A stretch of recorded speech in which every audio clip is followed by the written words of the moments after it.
क्या आपको पता है 90% कैंडिडेट्स इंटरव्यू में पहली ही मिनट में रिजेक्ट हो जाते हैं? क्या आपको भी इंटरव्यू के दौरान वो घबराहट होती है जब सामने वाला सवाल पूछता है और आपका दिमाग ब्लैंक हो जाता है? क्या आप जानना चाहेंगे वो सीक्रेट जिससे आप सिर्फ 60 सेकंड में इंटरव्यूअर को इंप्रेस कर सकते हैं? अगर इन सवालों ने आपको सोचने पर मजबूर कर दिया, तो इस वीडियो को अंत तक जरूर देखिए, क्योंकि आज हम डिस्कस करने वाले हैं 60 seconds and you are hired, वो बुक जो आपकी जॉब सर्च की पूरी कहानी बदल सकती है। आपने कभी सोचा है कि किसी इंटरव्यू में बैठते ही 10 मिनट में रिजेक्ट होने वाले कैंडिडेट और 2 मिनट में सिलेक्ट होने वाले कैंडिडेट के बीच फर्क क्या होता है? कंपनियां हर साल लाखों कैंडिडेट्स को इंटरव्यू के लिए बुलाती हैं, लेकिन उनमें से सिर्फ गिने चुने लोग ही सेलेक्ट हो पाते हैं। और यही वजह है कि इस बुक की अर्जेंसी बहुत ज्यादा बढ़ जाती है, क्योंकि यह आपको सिखाती है कि कैसे इंटरव्यू के पहले 60 सेकंड में ही इंटरव्यूअर को इंप्रेस करके अपनी जॉब पक्की की जाए। इस बुक की ऑथर रॉबिन रायन अमेरिका की टॉप करियर कोच और जॉब सर्च एक्सपर्ट में से एक हैं। उनके करियर टिप्स को दी New York times, the wall street journal और एनबीसी न्यूज जैसे बड़े मीडिया प्लेटफॉर्म्स ने कवर किया है। उन्होंने हजारों प्रोफेशनल्स को हाई सैलरी जॉब्स दिलाने में मदद की है। और उनकी यह बुक खास तौर पर उन लोगों के लिए है जो इंटरव्यू क्रैक करना चाहते हैं, बिना नर्वस हुए, बिना घबराए।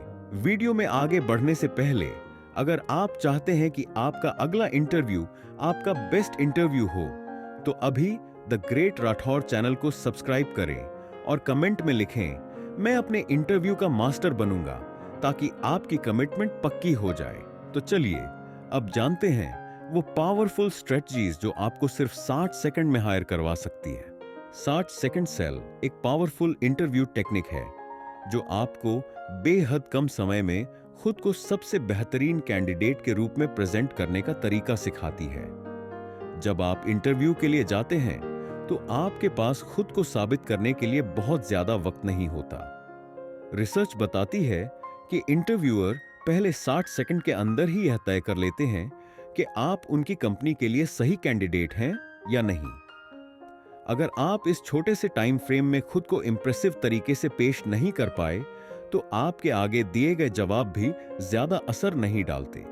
इसीलिए रॉबिन रायन की यह स्ट्रेटजी आपको सिखाती है कि कैसे अपने स्किल्स, एक्सपीरियंस और अचीवमेंट्स को बेहद प्रभावी और शॉर्ट तरीके से प्रेजेंट किया जाए। इस टेक्निक का मूल विचार यह है कि जब भी इंटरव्यूअर आपसे सवाल पूछे, हमें बताइए कि आप इस पोजीशन के लिए क्यों सही कैंडिडेट हैं, तो आपका जवाब एक कॉन्फिडेंट और वेल स्ट्रक्चर्ड 60 सेकंड पिच होना चाहिए। यह पिच बिल्कुल स्पष्ट और टू द पॉइंट होनी चाहिए, जिसमें आपकी सबसे खास क्वालिटीज, एक्सपीरियंस और अचीवमेंट्स को हाईलाइट किया जाए। यह किसी सेल्स पिच की तरह काम करता है, जिसमें आप खुद को एक प्रोडक्ट की तरह पेश करते हैं और इंटरव्यूअर को यह यकीन दिलाते हैं कि आप ही वह सॉल्यूशन हैं जिसकी वे तलाश कर रहे हैं। 60 सेकंड सेल तैयार करने के लिए सबसे पहले आपको अपनी सबसे महत्वपूर्ण स्किल्स और अचीवमेंट्स को पहचानना होगा। आपको यह देखना होगा कि आपके पास कौन सी क्वालिटीज हैं जो इस जॉब के लिए बेहद जरूरी हैं। उदाहरण के लिए, अगर आप एक डिजिटल मार्केटिंग रोल के लिए इंटरव्यू दे रहे हैं, तो आपको अपनी एसईओ, सोशल मीडिया एडवर्टाइजिंग और कंटेंट स्ट्रैटेजी से जुड़ी स्किल्स को हाईलाइट करना होगा। इसके अलावा, अगर आपने पहले किसी कंपनी में काम करके अच्छे रिजल्ट्स दिए हैं, तो उसे भी शामिल करें। जैसे पिछले जॉब में मैंने फेसबुक एड्स ऑप्टिमाइज करके कंपनी के लीड जनरेशन को 40% तक बढ़ाया था। इस तरह के फैक्ट्स और डेटा आपके जवाब को ज्यादा प्रभावी बनाते हैं। इसके बाद इस पूरी जानकारी को एक फ्लुएंट और इंपैक्टफुल स्टेटमेंट में बदलना होगा। जब आप इसे बोलें, तो आपकी टोन कॉन्फिडेंट होनी चाहिए और आपकी बॉडी लैंग्वेज भी यह दिखाए कि आप खुद पर भरोसा रखते हैं। अगर आप नर्वस दिखेंगे या हिचकिचाएंगे, तो इंटरव्यूअर को लगेगा कि आप खुद भी अपनी काबिलियत को लेकर अनिश्चित हैं। इसीलिए इस 60 सेकंड पिच को बार बार प्रैक्टिस करें, ताकि यह आपकी नेचुरल टोन में फिट हो जाए। इस टेक्निक का सबसे बड़ा फायदा यह है कि यह इंटरव्यूअर को आपकी स्किल्स और काबिलियत के बारे में सोचने पर मजबूर कर देती है। कई बार इंटरव्यू में बहुत से कैंडिडेट्स आते हैं और वे सब एक जैसे जवाब देते हैं, जिससे इंटरव्यूअर के लिए यह तय करना मुश्किल हो जाता है कि किसे सिलेक्ट किया जाए। लेकिन जब आप 6 सेकंड सेल जैसी एक प्रभावशाली टेक्निक का इस्तेमाल करते हैं, तो आप भीड़ में अलग नजर आते हैं। यह इंटरव्यूअर के दिमाग में एक मजबूत इंप्रेशन बनाता है, जिससे आपकी जॉब मिलने की संभावना कई गुना बढ़ जाती है। इसे और प्रभावी बनाने के लिए आप अपने जवाब को कंपनी की जरूरतों के हिसाब से कस्टमाइज कर सकते हैं। हर कंपनी की अलग अलग आवश्यकताएं होती हैं, और अगर आप यह दिखा पाए कि आपकी स्किल्स और एक्सपीरियंस उनके बिजनेस को कैसे फायदा पहुंचा सकती हैं, तो आपका सिलेक्शन लगभग तय हो सकता है। इसके लिए जॉब डिस्क्रिप्शन को ध्यान से पढ़ें और उसमें दी गई कीवर्ड्स को अपने जवाब में इंटेलिजेंट तरीके से शामिल करें। अंत में 60 सेकंड सेल एक ऐसी टेक्निक है जो आपके इंटरव्यू गेम को पूरी तरह से बदल सकती है। यह न सिर्फ इंटरव्यूअर को इंप्रेस करने का एक शानदार तरीका है, बल्कि यह आपको ज्यादा कॉन्फिडेंट और प्रिपेयर्ड फील कराने में भी मदद करता है। अगर आप इस स्ट्रेटजी को सही तरीके से अपनाते हैं और इसे बार बार प्रैक्टिस करते हैं, तो आपके इंटरव्यू में सिलेक्शन होने की संभावना कई गुना बढ़ जाएगी। इंटरव्यू में सफल होने के लिए सिर्फ सही जवाब देना ही काफी नहीं होता, बल्कि यह भी जरूरी है कि इंटरव्यूअर को आपकी सबसे महत्वपूर्ण खूबियों का बार बार एहसास हो। यही कारण है कि रॉबिन रायन ने 5 बिंदु का एजेंडा नाम की स्ट्रेटजी विकसित की, जो इंटरव्यू में खुद को प्रभावी तरीके से प्रस्तुत करने में मदद करती है। इस टेक्निक का मुख्य उद्देश्य यह है कि आप अपनी 5 सबसे बड़ी स्ट्रेंथ्स को पहले से तय कर लें और इंटरव्यू के दौरान हर जवाब में इन्हें किसी न किसी रूप में शामिल करें। जब आप बार बार एक ही स्ट्रेंथ को हाईलाइट करते हैं, तो इंटरव्यूअर के दिमाग में आपकी एक स्पष्ट और पॉजिटिव छवि बनती है, जिससे आपका चयन होने की संभावना बढ़ जाती है। इस स्ट्रेटजी को अपनाने के लिए सबसे पहले आपको अपनी उन 5 विशेषताओं को पहचानना होगा जो इस जॉब के लिए सबसे ज्यादा महत्वपूर्ण हैं। ये आपकी technical skills, soft skills, achievements या इंडस्ट्री में आपका अनुभव हो सकता है। उदाहरण के लिए, अगर आप एक मार्केटिंग रोल के लिए इंटरव्यू दे रहे हैं, तो आपकी 5 पॉइंट एजेंडा कुछ इस तरह हो सकती है। पहला, आपका डिजिटल मार्केटिंग में एक्सपर्ट होना। दूसरा, डेटा एनालिटिक्स की गहरी समझ।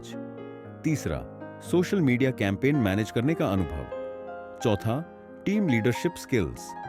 और पांचवा, इनोवेटिव स्ट्रेटजी बनाने की क्षमता। अगर आप एक सॉफ्टवेयर डेवलपर हैं, तो आपकी 5 स्ट्रेंथ्स अलग होंगी, जैसे coding skills, problem solving ability, team work, तेजी से सीखने की क्षमता और टेक्निकल प्रोजेक्ट्स का एक्सपीरियंस। एक बार जब आप अपनी 5 स्ट्रेंथ्स को तय कर लेते हैं, तो अगला कदम यह है कि इंटरव्यू में इन पॉइंट्स को स्मार्ट तरीके से इंट्रोड्यूस किया जाए।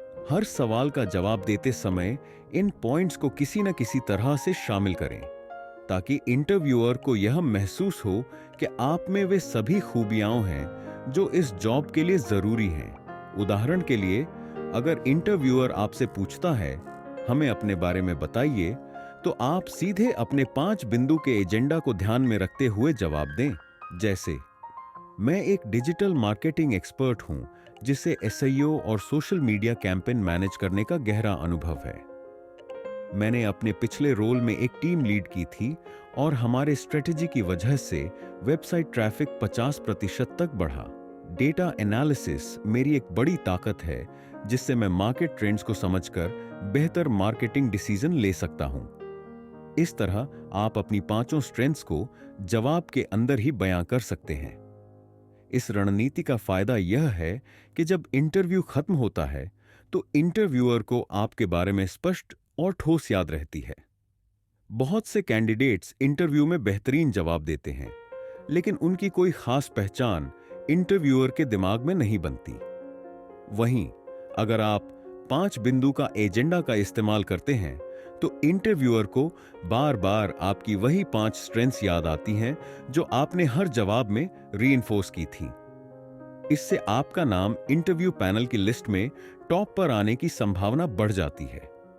इसे और प्रभावी बनाने के लिए इंटरव्यू से पहले ही अपनी 5 स्ट्रेंथ्स को कागज पर लिखें और सोचें कि इन्हें हर जवाब में किस तरह शामिल किया जा सकता है।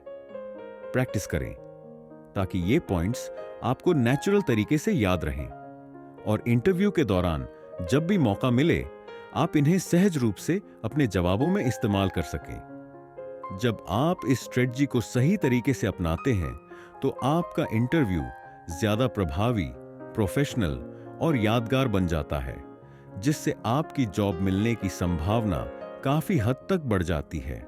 इंटरव्यू में सफलता केवल आपके स्किल्स और एक्सपीरियंस पर निर्भर नहीं करती, बल्कि इस बात पर भी होती है कि आप टफ और ट्रिकी सवालों को कितनी समझदारी और कॉन्फिडेंस के साथ हैंडल करते हैं।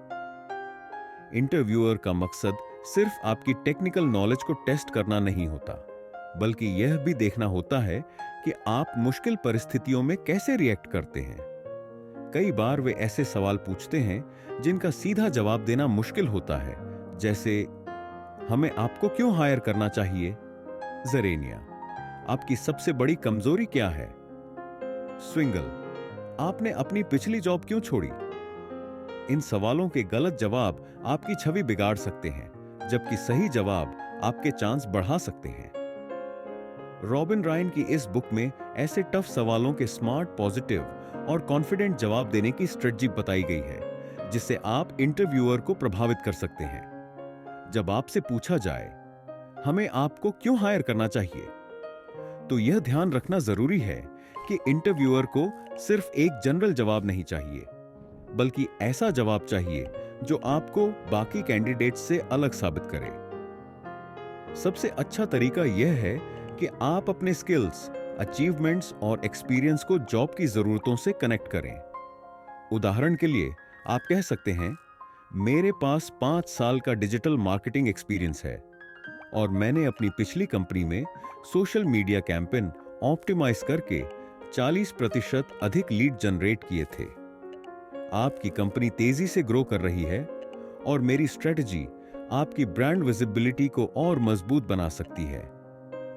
इस तरह का जवाब आपको एक प्रॉब्लम सॉल्वर के रूप में प्रेजेंट करता है, न कि सिर्फ एक कैंडिडेट के रूप में। आपकी सबसे बड़ी कमजोरी क्या है? यह सवाल इंटरव्यू में बहुत आम है, लेकिन ज्यादातर लोग इसका जवाब गलत तरीके से देते हैं। कुछ लोग जरूरत से ज्यादा ईमानदार होकर अपनी कमजोरी को इतना बड़ा बना देते हैं कि उनकी छवि खराब हो जाती है, जबकि कुछ लोग ऐसे जवाब देते हैं जो बहुत बनावटी लगते हैं, जैसे मैं बहुत परफेक्शनिस्ट हूं, जो इंटरव्यूअर को इंप्रेस नहीं करता। इस सवाल का सही तरीका यह है कि आप कोई असली कमजोरी बताएं, लेकिन उसके साथ यह भी दिखाएं कि आप उसे सुधारने के लिए क्या कर रहे हैं।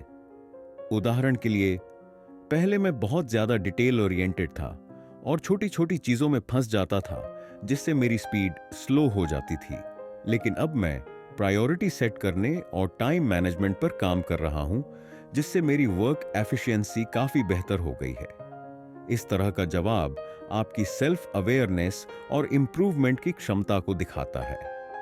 आपने अपनी पिछली जॉब क्यों छोड़ी? यह एक और मुश्किल सवाल है, खासकर तब जब आपने किसी विवाद, नौकरी खोने या अनसैटिस्फैक्शन की वजह से जॉब छोड़ी हो।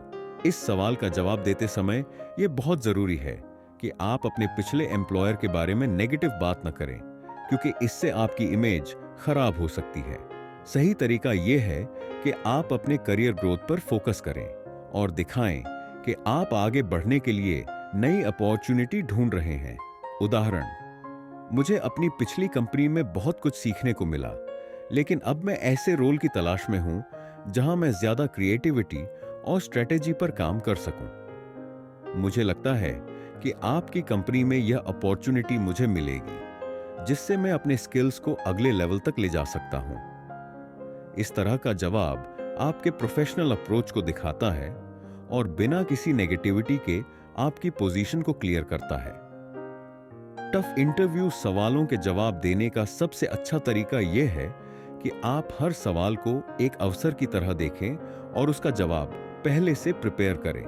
आपके जवाब जितने ज्यादा स्ट्रक्चर्ड, पॉजिटिव और कॉन्फिडेंट होंगे, इंटरव्यूअर पर आपका इंप्रेशन उतना ही बेहतर बनेगा। इंटरव्यू केवल आपके जवाबों का टेस्ट नहीं होता, बल्कि यह आपके पूछे गए सवालों से भी प्रभावित होता है। एक अच्छा कैंडिडेट सिर्फ इंटरव्यूअर के सवालों का जवाब देने तक सीमित नहीं रहता, बल्कि वह खुद भी कुछ इंटेलिजेंट सवाल पूछता है। यह दर्शाता है कि आप इस जॉब को लेकर गंभीर हैं, आपने कंपनी की रिसर्च की है और आप सिर्फ किसी भी नौकरी की तलाश में नहीं, बल्कि एक सही करियर अपॉर्चुनिटी की खोज कर रहे हैं। जब आप सही सवाल पूछते हैं तो इंटरव्यूअर पर आपका इंप्रेशन मजबूत होता है और आप बाकी कैंडिडेट्स से अलग दिखते हैं। सबसे पहले यह समझना जरूरी है कि इंटरव्यू के आखिर में आमतौर पर इंटरव्यूअर आपसे पूछता है, क्या आपके कोई सवाल हैं? अगर आप इस मौके को यूं ही छोड़ देते हैं और कहते हैं, नहीं, मेरे कोई सवाल नहीं है, तो यह आपके लिए एक नुकसानदायक स्थिति हो सकती है। यह जवाब देने का मतलब यह हो सकता है कि या तो आपको इस जॉब में ज्यादा दिलचस्पी नहीं है, या फिर आपने इस पोजीशन और कंपनी के बारे में पर्याप्त रिसर्च नहीं की है। इसके बजाय अगर आप पहले से कुछ अच्छे सवाल तैयार करके रखते हैं और उन्हें सही समय पर पूछते हैं, तो इससे आपकी प्रोफेशनल अप्रोच झलकती है। एक बेहतरीन सवाल जो आप पूछ सकते हैं वह है, इस रोल में सबसे बड़ी चुनौतियां क्या हैं? इस सवाल का फायदा यह है कि यह आपको जॉब की असली डिटेल्स जानने में मदद करता है और साथ ही इंटरव्यूअर को यह महसूस कराता है कि आप इस पोजीशन की जिम्मेदारियों को गहराई से समझना चाहते हैं। इससे आप यह भी अंदाजा लगा सकते हैं कि यह जॉब आपके लिए सही फिट है या नहीं। अगर इंटरव्यूअर आपको बताता है कि इस रोल में किसी विशेष स्किल की बहुत जरूरत है और वह आपकी स्ट्रेंथ में शामिल है, तो आप उसी समय बता सकते हैं कि आपके पास वह स्किल पहले से मौजूद है। एक और स्मार्ट सवाल जो आप पूछ सकते हैं, इस पोजीशन में सक्सेस को कैसे मापा जाता है? यह सवाल दिखाता है कि आप केवल जॉब पाने में नहीं, बल्कि उसमें एक्सेल करने में भी दिलचस्पी रखते हैं। जब आप यह पूछते हैं तो इंटरव्यूअर आपको ज्यादा सीरियस और रिजल्ट ओरिएंटेड कैंडिडेट के रूप में देखता है। साथ ही यह सवाल आपको यह भी बताने का मौका देता है कि आप किस तरह से अपनी परफॉर्मेंस को बेहतर बना सकते हैं और कंपनी की एक्सपेक्टेशंस को पूरा कर सकते हैं। अगर आप कंपनी की वर्क कल्चर और ग्रोथ अपॉर्चुनिटी के बारे में जानना चाहते हैं, तो आप पूछ सकते हैं, इस कंपनी की ग्रोथ स्ट्रेटजी क्या है? यह सवाल इंटरव्यूअर को यह महसूस कराएगा कि आप केवल इस जॉब को एक अस्थायी अवसर के रूप में नहीं देख रहे, बल्कि आप कंपनी के लॉन्ग टर्म गोल्स को समझना चाहते हैं। यह सवाल आपकी फ्यूचर ग्रोथ के लिए भी फायदेमंद हो सकता है, क्योंकि इससे आपको पता चलेगा कि क्या यह कंपनी आपको वह करियर ग्रोथ दे सकती है जिसकी आप तलाश कर रहे हैं। इसके अलावा आप यह भी पूछ सकते हैं, इस टीम में सबसे सफल लोगों में क्या खास होता है? यह सवाल यह दर्शाता है कि आप न केवल इस पोजीशन में सक्सेस पाना चाहते हैं, बल्कि आप यह भी जानना चाहते हैं कि कैसे बेस्ट परफॉर्मर्स अपनी भूमिका में एक्सेल करते हैं। यह इंटरव्यूअर को एक पॉजिटिव मैसेज देता है कि आप हमेशा सीखने और बेहतर बनने के लिए तैयार रहते हैं। अगर आप अपनी जॉब सिक्योरिटी और लॉन्ग टर्म अपॉर्चुनिटीज के बारे में जानना चाहते हैं, तो आप पूछ सकते हैं, इस पोजीशन के लिए लॉन्ग टर्म ग्रोथ अपॉर्चुनिटीज क्या है? यह सवाल दिखाता है कि आप केवल वर्तमान में नहीं सोच रहे, बल्कि आप भविष्य में भी इस कंपनी के साथ आगे बढ़ना चाहते हैं। अगर इंटरव्यूअर इसका पॉजिटिव जवाब देता है और बताता है कि इस पोजीशन में प्रमोशन के अच्छे अवसर हैं, तो यह आपके लिए एक अतिरिक्त मोटिवेशन हो सकता है। एक और प्रभावशाली सवाल यह हो सकता है, इस कंपनी की सबसे बड़ी चुनौतियां क्या हैं और आप उनसे कैसे निपट रहे हैं? यह सवाल दिखाता है कि आप केवल अपनी भूमिका को नहीं, बल्कि कंपनी के बड़े उद्देश्यों को भी समझना चाहते हैं। यह इंटरव्यूअर को यह संकेत देता है कि आप एक स्ट्रेटेजिक थिंकर हैं और किसी भी संगठन में अपने योगदान को लेकर गंभीर हैं। अंत में आप यह भी पूछ सकते हैं, आपको इस कंपनी में सबसे ज्यादा क्या पसंद है? यह एक बहुत दिलचस्प सवाल है, क्योंकि यह इंटरव्यूअर से एक व्यक्तिगत प्रतिक्रिया मांगता है। जब इंटरव्यूअर इस सवाल का जवाब देता है, तो इससे आपको कंपनी के माहौल और कल्चर को बेहतर ढंग से समझने का मौका मिलता है। सही सवाल पूछना न केवल आपको जॉब के बारे में अधिक जानकारी देता है, बल्कि यह भी सुनिश्चित करता है कि इंटरव्यूअर आपको एक प्रोफेशनल, इंटेलिजेंट और सीरियस कैंडिडेट के रूप में देखे। इससे आपकी छवि मजबूत होती है और इंटरव्यू के अंत में इंटरव्यूअर को यह एहसास होता है कि आप न केवल इस जॉब के लिए उपयुक्त हैं, बल्कि आप कंपनी के लिए भी एक मूल्यवान संपत्ति साबित हो सकते हैं। इंटरव्यू में कई बार कैंडिडेट्स जाने अनजाने ऐसी गलतियां कर बैठते हैं जो उनके रिजेक्शन का कारण बन जाती हैं। इन गलतियों से बचना बेहद जरूरी है, क्योंकि एक छोटी सी चूक भी आपके पूरे इंप्रेशन को खराब कर सकती है। सबसे पहली गलती जो कई लोग करते हैं वह है ओवर टॉकिंग। इंटरव्यूअर के सवालों का जवाब लंबा खींचना या जरूरत से ज्यादा बोलना यह दिखाता है कि आप नर्वस हैं या फिर आप चीजों को शॉर्ट और 2D पॉइंट बताने में सक्षम नहीं हैं। इसका समाधान यह है कि आप अपने जवाब को क्लियर, कंसाइज और रिलेटेड रखें। दूसरी बड़ी गलती है निगेटिव बातें करना। कई कैंडिडेट्स अपने पुराने बॉस, कंपनी या टीम के बारे में नेगेटिव बातें करने लगते हैं। इससे इंटरव्यूअर को यह संकेत मिलता है कि आप एक प्रोफेशनल एटीट्यूड नहीं रखते और आगे भी किसी कंपनी के बारे में इसी तरह बुराई कर सकते हैं। अगर आपसे पूछा जाए कि आपने पिछली जॉब क्यों छोड़ी, तो इसका पॉजिटिव जवाब देना चाहिए, जैसे मैं नई चुनौतियों और ग्रोथ अपॉर्चुनिटी की तलाश में हूं। इससे आपका इंप्रेशन बेहतर बनेगा। बिना तैयारी के इंटरव्यू में जाना एक और बड़ी गलती होती है। कई लोग जॉब डिस्क्रिप्शन को अच्छे से नहीं पढ़ते, कंपनी के बारे में रिसर्च नहीं करते और बिना किसी प्लानिंग के इंटरव्यू देने पहुंच जाते हैं। इससे इंटरव्यूअर को यह महसूस होता है कि आप इस जॉब को लेकर गंभीर नहीं हैं।